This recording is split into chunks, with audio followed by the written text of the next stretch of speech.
Hey guys, welcome to the 330 Sports Show. Today is Tuesday, October 12th, 2021. My name is Justin Coffin. I'll be your host. We are live from downtown Youngstown in the Youngstown studios. And what we're going to get into today, our normal Tuesday, always a loaded show. We're going to get into top five takeaways from the Browns, top five takeaways from the Buckeyes. We're going to look at the NFL slate from this weekend and look back on an absolutely crazy weekend of college football with the NCAA. We're also going to talk about the good, the bad, and the ugly from this weekend. And, last night there was some ugly, unfortunately, in the news. So we'll get to that all soon. But first, if you take a look at the slide, if you're watching, just want to remind you to follow the 330 Sports Show on social media, on Facebook, on Twitter, on Instagram. You can always listen through Youngstown Studios on any of the podcast platforms or watch. Most of you are probably watching on Facebook or Twitter or on YouTube. Those are our three platforms we broadcast out of. So make sure to follow us, give us a like, subscribe. You can follow all of our different shows through that as well. So, those are different ways to follow us. I want to intro real quick our Thursday Thought segment. We're going to feature Ashley Collins. She is of Bally Sports Ohio. If any of you have ever watched Drennan Live, she is the co-host of that show out of Cleveland. So we're going to talk all things Browns, Cavs, Indians, now Guardians, and just different things about Cleveland. She is actually cousins with the Los Angeles Chargers head coach Brandon Staley. We'll have her talk a little bit about that, and she has some other family members in the sports world. So she will join us Thursday with our normal Thursday segment of the Browns, Buckeyes, and high school football with Steve Leslie from YSN, who will join us as well. So back to today. We're going to start with the Browns and the Chargers game. So obviously a very, very crazy game from this past weekend.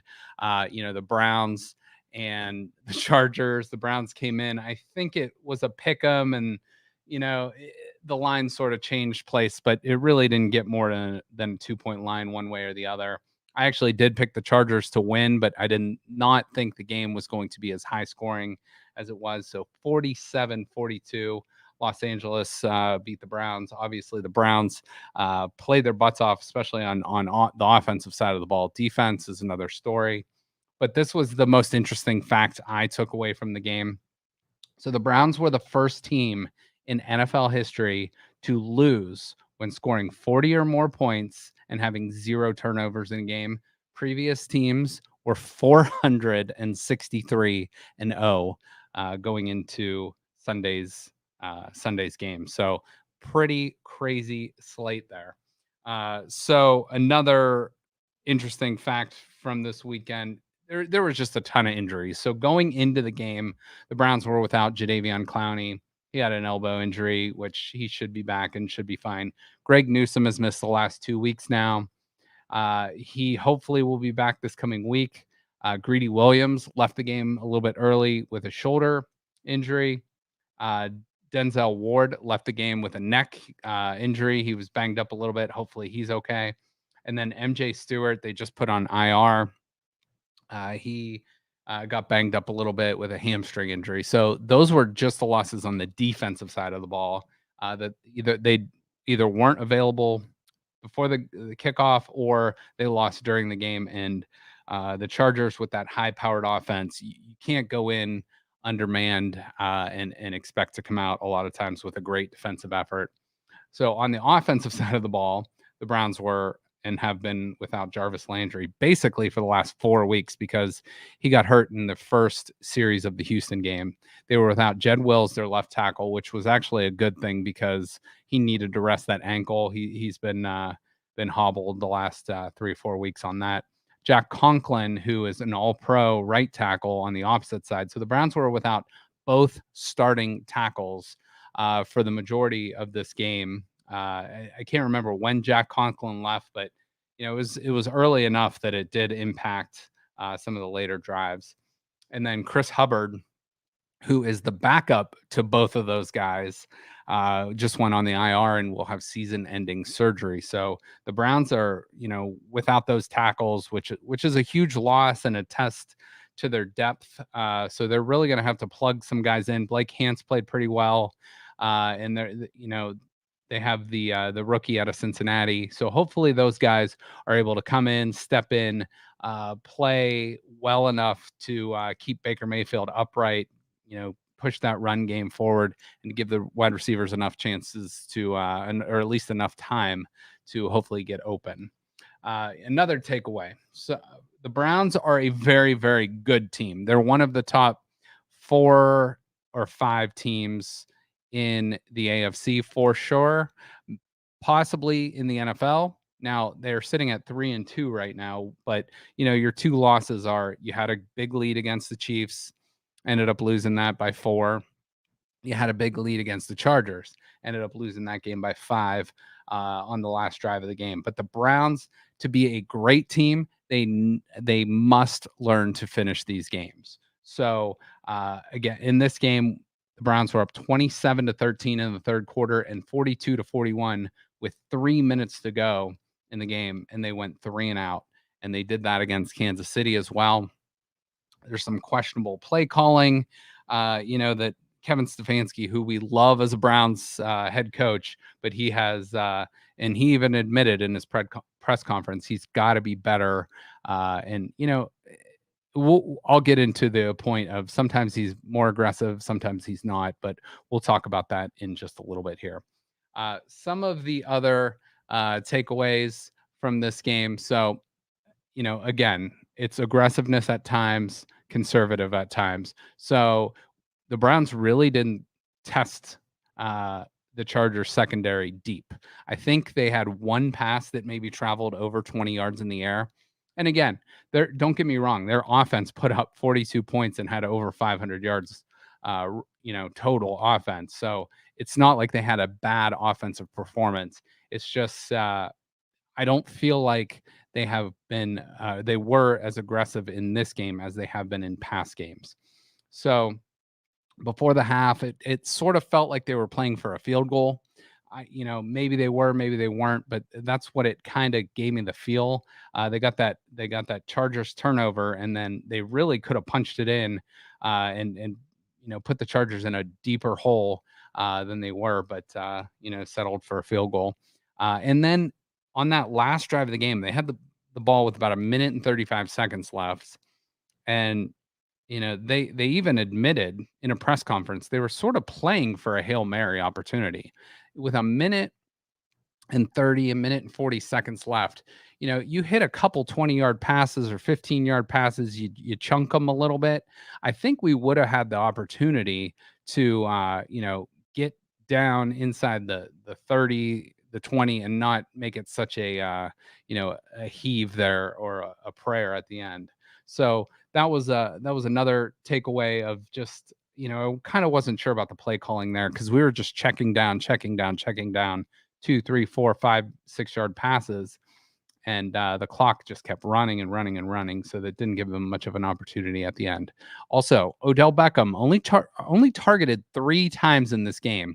He had 2 catches for 20 yards, I believe, but the one incompletion to him was a huge drop, and it was a perfect pass by Baker.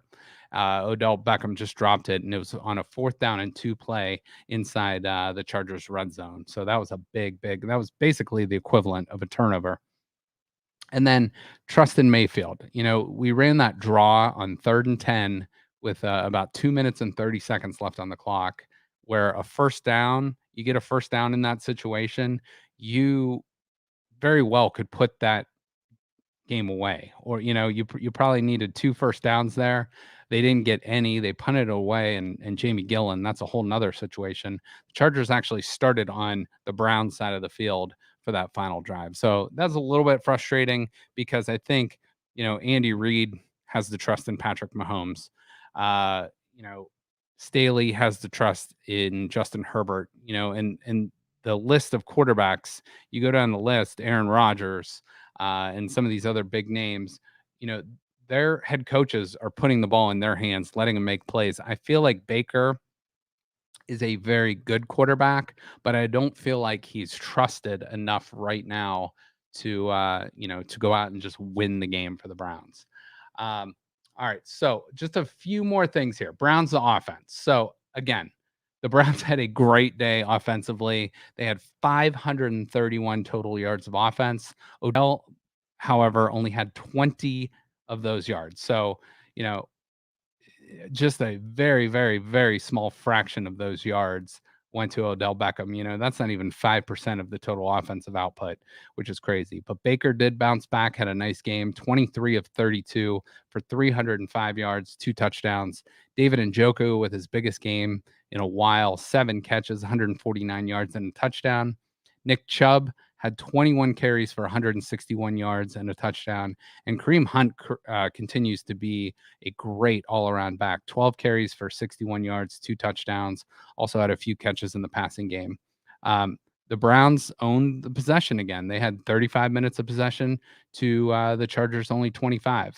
So that means the Chargers in the 25 minutes they possessed the ball put up 47 points, which is insane. Almost 2 points a minute, which is not good. So the Browns defense has to get them off the field. And credit again should go to the Chargers. They were able to they were aggressive. They were, they went for it on fourth down consistently, but they were 4-4 in the red zone for 4 touchdowns. And I think also converted 4 fourth downs, which is great for them, not for us. The Browns rushing game had 230 yards total for 6.6 yards a carry, which is just phenomenal in the NFL. And the passing game, again, 305 yards passing, and which is 13.3 yards a completion. And again, Baker Mayfield was only sacked 1 time in this game with 2 backup tackles. You're playing against the likes of Joey Bosa and a pretty good front for the Chargers. So good job by the offensive line overall, especially in the run game and allowing Baker enough time in the passing game. Now, another thing, I am not someone who likes to blame officials for, they are not the reason the Browns lost this game. Let me make that, first and foremost, that point. However, they aren't the reason the Browns lost this game. However, it could have been a reason that prevented them from winning the game. If that might sound contradictory, but it makes sense to me. But that defensive pass interference, it was on 4th and 4 that led to a game-tying touchdown. And if you are watching and you can see this picture, Mike Williams, who had a phenomenal game for the Chargers, but he is absolutely just pulling down AJ Green, and AJ Green gets flagged for that call, which ended up being a 33-yard penalty. The Chargers, again, that would have given the Browns the ball around midfield, and they could have went down and scored. Even a field goal would have helped. But that was possibly a 10 or even a 14-point swing on that play. And again, the Browns need to put that game away and not put the ball in, or put the calls in the refs' hands to change the outcome of that game. So on that same play as well, if you go back and look, I don't have a picture of it, but Tack McKinley was basically just yanked down and preventing him from getting to Justin Herbert, and just a few other calls. On the Hail Mary play, there was Njoku got tripped, and if that, I just feel like as a Browns fan, if that was us and that would have happened, that would have been called. And it is what it is. But again, you can't put yourself in that situation. You score 42 points, you got to go out and win that game. So those were my thoughts with that. Now, real quick, a couple Baker Mayfield stats. A lot of people, a lot of times it's the minority, but they are the vocal minority that are attacking Baker Mayfield and blaming him for this loss. I am not in that camp. I think Baker Mayfield played well enough to win us this game, and I thought he did an overall very, very good job at quarterback for the Browns. But looking back at his numbers, these are throughout the first 5 games, so we're a little bit past the quarter way of the the season here. So in the first quarter, Baker Mayfield is 80% completion percentage with 110 QBR rating. Anything above 100 is very good. In the second quarter, that completion percentage drops to 60, and his QBR goes down to 83. In the third quarter, listen to this, 88% completions for the year, which is amazing. That is quick math, 7 out of every 8 completions, and then 133 quarterback rating, which is again excellent. But in the fourth quarter, here's the big stat. He is 55% completion percentage, which is his lowest out of any quarter, and 76 QBR, which is the lowest out of any quarter. So again, that could be a trend. It could be a coincidence. I don't know exactly, but the Browns have, in their 2 losses, have experienced fourth quarter troubles, and not to mention that Vikings game they did win. So, they really do need to be able to close and finish out games. So that is kind of my big thought with that. The last 2 possessions, the Browns had 25 total yards. And at one point late in the fourth quarter, they had a 94% win probability based on analytics. So, unfortunately, that 6% won out. But I think this game hopefully makes the Browns a better team. And I think if they play the Chargers again, whether it's in the playoffs or I guess it would have to be in the playoffs, I think they come out and win that game, especially if they are healthy. So looking forward, the Browns are now 3-2. Again, 3-2. Most Browns seasons, we are extremely happy. We're jumping up in the air. We're thrilled with that. 3-2 is not a bad record. It's a solid record. But looking at the schedule, they're in the toughest part of their schedule right now. You just played the Chargers. You got the Cardinals coming up at 5-0, the only undefeated team left in the NFL. The Broncos are 3-2, but I think they're starting to show their true colors here. And then Halloween, you got the Steelers, which no matter what the Steelers' record is, it's still the Pittsburgh Steelers, and that's going to be a battle, and that's going to be a rivalry game. So this weekend, again, the Cardinals at home, 4:00, and the Browns actually play, 4 days after that at home again against the Broncos, which is a Thursday night game. And then, as I mentioned, Halloween against the Steelers. Now, let's real quick take a look at the rest of the NFL. I'm not going to go through each of these scores, but just some notable games. The Bills just absolutely dominated the Chiefs to win that game 38-20. The Cardinals, who come to town this weekend, beat the 49ers 17-10. Kind of a low-scoring game. Basically, the whole Giants offense against the Cowboys was out, so the Cowboys were able to kind of run that game out of hand at 44-20.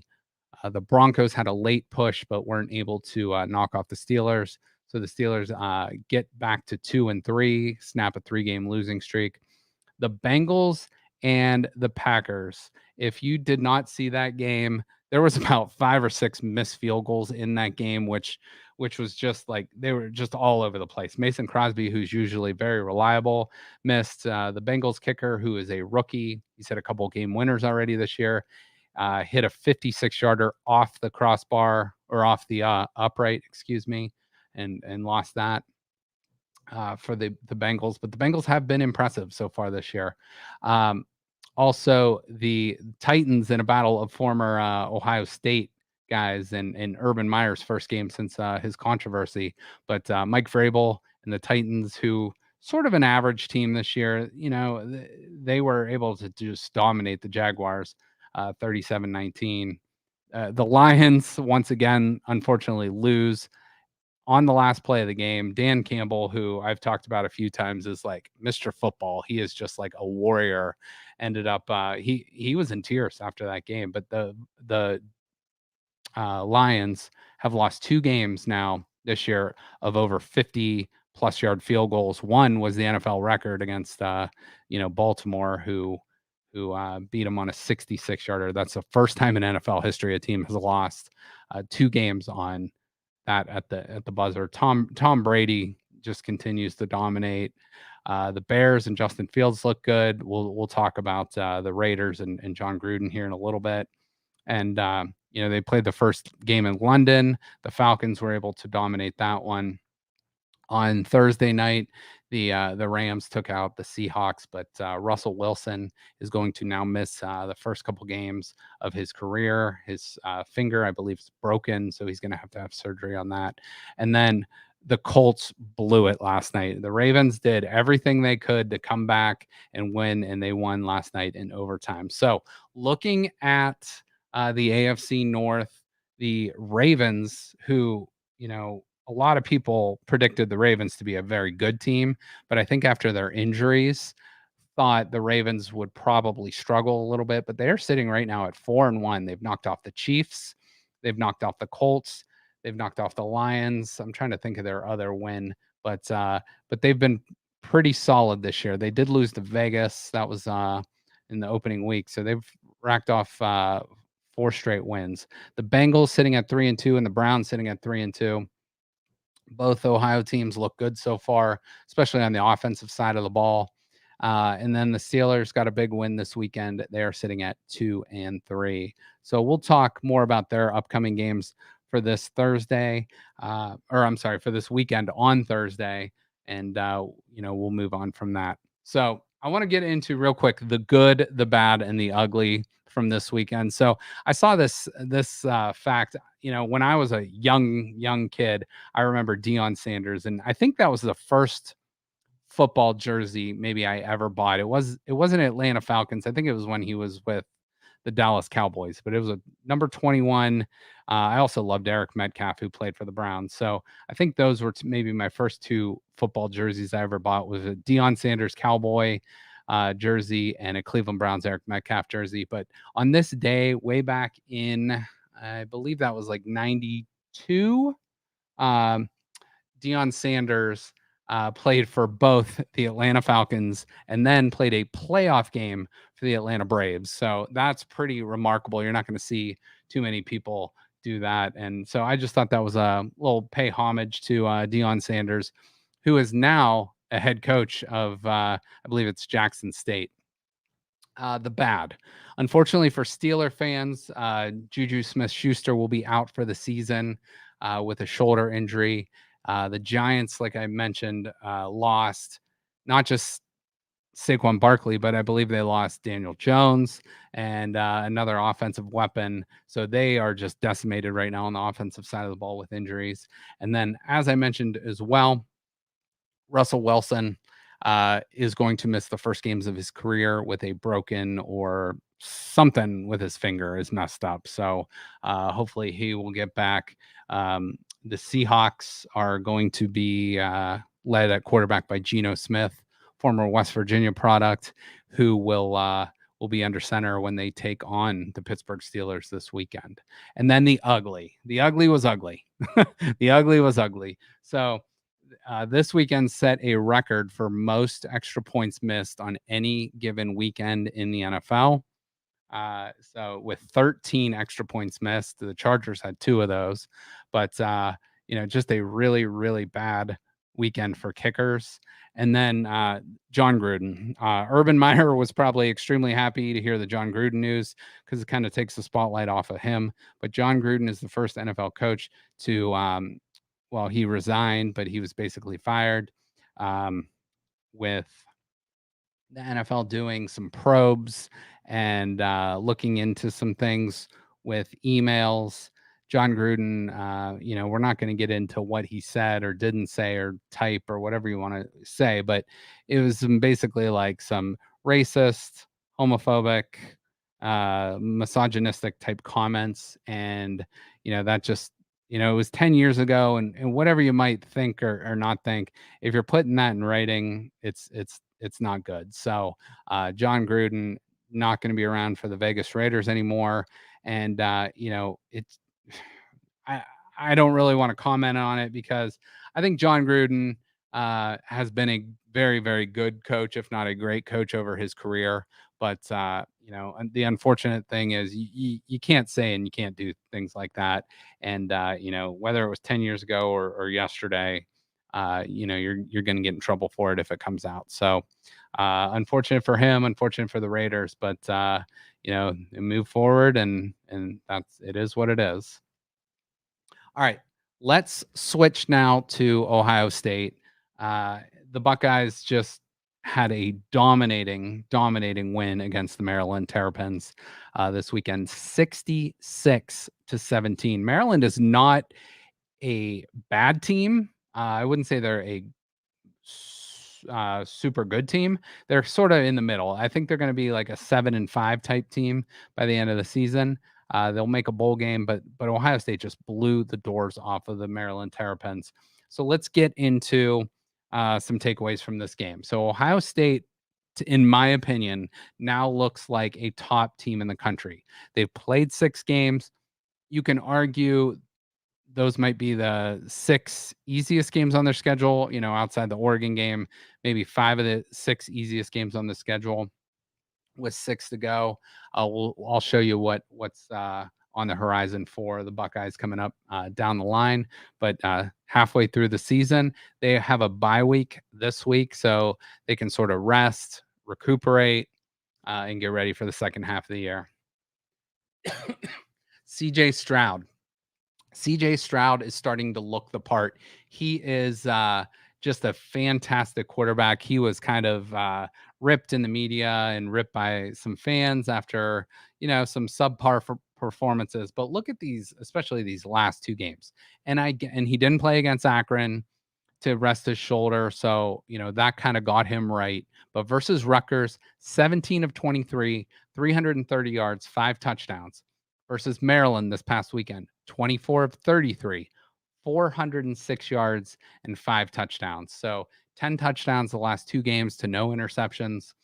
And he only played about 75% of the snaps in those 2 games because they were up by so much. They were able to sort of rest him a little bit and give Kyle McCord and Jack Miller some playing time there. And he is a potential. Him and Travion Henderson are top 7 right now, again, in the Heisman Trophy, um, gambling lines for Vegas. So looking forward to seeing what he can do the rest of the year. His growth, his improvement, and his health have all been very, very vital to the Buckeyes' success this year. Let's talk about Chris Olave. Last week, I talked about Chris Olave and just sort of saying, you need to appreciate this guy while he's here. He is continuing to move up and up and up the all-time Buckeye list for top receivers. In 2021, this season, he has 30 catches for nearly 500 yards, 7 touchdowns, and he's averaging about 16 and a half yards a reception. For his career, he has 141 receptions, which puts him 8th all time. KJ Hill is first with 201. This for his career as well, 2,269 yards receiving, which puts him 8th all time. However, he's only about 600 yards behind the all-time leader, Michael Jenkins, with at least 7 games left to play. So he's has a very, very good chance of breaking that. And before it's all said and done, as long as he stays healthy, he's going to be Ohio State's all-time leading receiver in touchdowns. He has 29 touchdowns, which is 3rd all-time. He has 5 in the last 2 games. And David Boston, he's only 5 behind. David Boston is at 34 all-time. So Chris Olave, very, very good opportunity to become the Buckeyes' number 1 receiver of all time in at least 2 categories. The offense is just absolutely elite. So they have taken 396 snaps this year, that for 3,379 yards, which puts them at 8.55 yards a play. I don't think any other team in the country is above like 7.5. So they are averaging like a full yard of play better than the next closest team. They have scored 34 touchdowns on offense, 563.2 yards a game, which is just incredible. This passing leader is CJ Stroud with 66% completions on the year, just shy of 1,700 yards, 18 touchdowns, 3 picks on the year. The rushing leader is pictured right there is Travion Henderson, 70 attempts for 612 yards, which puts him about 8.7 yards a carry. And he has 9 touchdowns. And that's just rushing. He has a bunch of yards receiving as well. And then the three receiving leaders, the three-headed monster for Ohio State at the receiving position. Garrett Wilson, 31 catches, 546 yards, 6 TDs. Chris Olave, 30 receptions for 494 yards, 7 touchdowns. And Jackson Smith-Njigba, 23 receptions for 452 yards and 3 touchdowns on the season. So the offense is absolutely loaded. And that doesn't even include Jeremy Record, who's one of the best tight ends. There any other backup running backs. Emeka Ibuka, who's a great number 4 receiver. So one did you know fact I always like to try to put in here. So did you know Ohio State has a pick 6 in the last 4 games. So that is the longest streak in school history. Against Tulsa, Cam Martinez returned one for a touchdown. Against Akron, Ronnie Hickman, who's quickly becoming one of the best players on the Buckeyes defense, had one against Rutgers. Denzel Burke, who is pictured there, number 29, had a touchdown. And then Craig Young did it against Maryland. So what I thought was kind of cool, too, is Ryan Day gave the game ball to Kerry Combs. Kerry Combs has been picked apart by the media, by fans, by a lot of people, especially after those first 2, if not 3 games against Oregon and against Minnesota, with just the defense not playing as well as they should. But he's stuck around. He didn't quit on the team. He's kind of that rah guy. He's the secondary. He's kind of the main like DB coach. So good for Kerry Combs. Good for Ryan Day for giving him the game ball, because Kerry Combs is a true Buckeye. Obviously maybe not the best defensive coordinator, but a good coach and someone that you want around your program. So here is the Ohio State Buckeyes slate coming up. They are on a bye, as I mentioned, this weekend. So we'll throw some other information on Thursday at you for the Buckeyes. But the remaining games are at Indiana. They are home for number 7 Penn State. They're at Nebraska, home for Purdue, home for Michigan State, and then at Michigan on the Saturday after Halloween. So looking at their schedule, they have 3 ranked teams left: number 7 Penn State, number 8 Michigan, and number 10 Michigan State. Not to mention Iowa right now is the number 2 ranked team in the country. So you're going to have to beat all 4 of those teams if you would like to make the college football playoff. If Ohio State does that, then they should have zero trouble getting into the playoff as a 1-loss Big Ten champion. But again, that remains to be seen. You take it week by week. Penn State is going to be a very difficult opponent. Michigan, always a rivalry game. That's going to be tough. Michigan State, I believe, is a little overrated right now, but they're sitting at number 10, and they're number 10 for a reason. They've done a very nice job, and they've defeated everyone in front of them. All right, let's take a quick look at the AP Top 25. We had a crazy weekend of college football. So, number 1 Alabama goes down. They lose to Texas A&M on a last-second field goal, 41-38.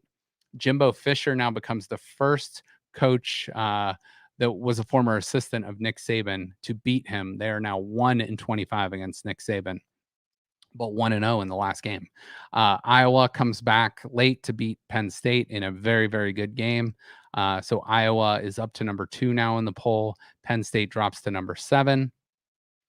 Oklahoma had no business beating Texas. Texas gave that game away in the Red River rivalry. I think it was a 55-48 final, but give credit to Oklahoma. They won the game, but Texas, in my opinion, lost that game. Michigan survived Nebraska. They, again, Michigan probably, you could argue, did Nebraska give that game away? Did Michigan win that game? I sort of think it's a coin flip on that, but, give them credit. They went into Lincoln and pulled out a win to remain undefeated. Kentucky is 6-0 for the first time since 1950. They just beat up LSU in Coach Origin. Now, Kentucky is led by Mark Stoops, who is obviously here from Youngstown, one of the Stoops brothers, and they are just having an absolutely great season. Now, they will be they will have their biggest tests coming up this weekend. So we'll talk about that on Thursday's show. Oklahoma State, I think they're probably the class of the Big 10, or I'm sorry, the Big 12 right now. They're undefeated. They're looking good. They're sitting at number 12. Ole Miss, and Arkansas. If you did not see that game was back and forth and back and forth, and finally decided in the last seconds of that game. But 52-51, Ole Miss wins that game. Notre Dame survives the scare at Virginia Tech to win that game. Notre Dame is sitting. Where are they sitting? I'm lost my train of thought. Notre Dame is at 14 right now. Boise upsets number 10 BYU, who now drops to number 19. Wake Forest, who is the last remaining undefeated team in the ACC, holds off Syracuse, and not a very good game from Wake, but they did win. And then Cincy, Coastal Carolina, Arizona State, Georgia, who beat Auburn, Michigan State, Florida, San Diego State, and SMU all win to remain in the top 25. Our Youngstown State Penguins beat former big time coach Bobby Petrino and Missouri State. Missouri State actually took Oklahoma State, who I just mentioned was probably the class of the Big 12, to the wire. But YSU comes out, wins 41-33 over Missouri State, which snaps a 3-game losing streak for the Penguins. Demetric Crenshaw was 10 of 19 passing for 99 yards, 2 touchdowns. But listen to this. He had 22 carries for 195 yards and another touchdown. So the Penguins just ran the ball like crazy. Kind of like the old Jim Tressel days. Jaleel McLaughlin had 19 carries for 156 yards and a touchdown. So listen to these YSU rushing stats. 50 total carries on the day for 377 rushing yards, which is very, very good. This week they are on a bye, much like Ohio State.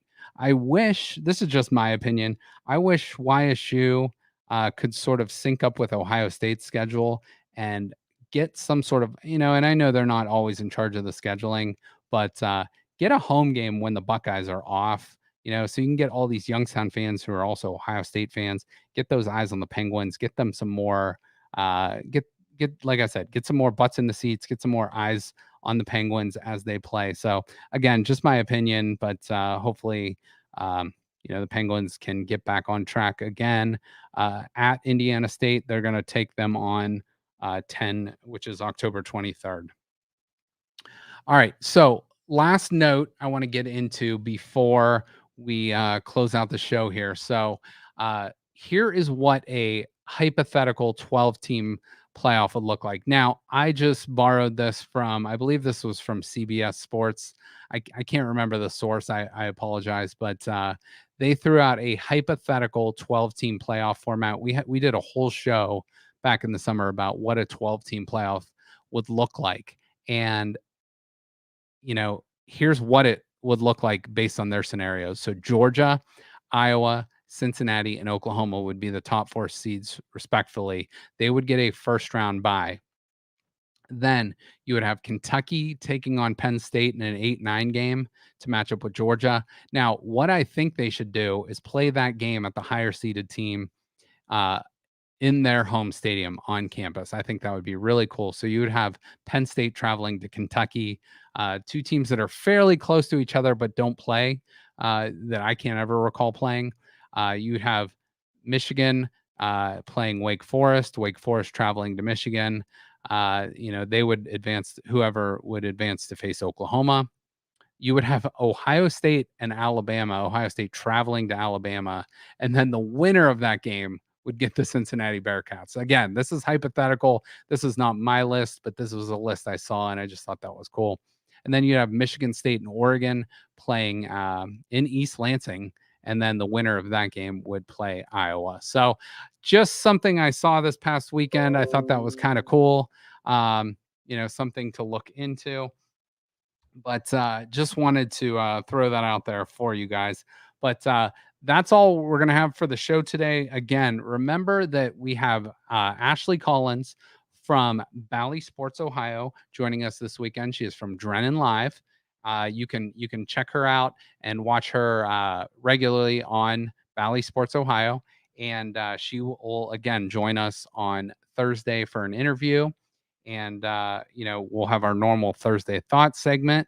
We'll have a Browns preview with the Arizona Cardinals this weekend. And we'll talk a little bit of high school sports with Steve Leslie of YSN. So, with that said, everybody have a great day, and we will see you on Thursday. Thank you for listening to this show on Youngstown Studio. If you like our programming, we invite you to subscribe to our YouTube channel, follow our Facebook page, or subscribe to your favorite podcast platform like iTunes or Spotify. This is original Youngstown content, and we would appreciate you sharing the videos and the word about us. Thank you.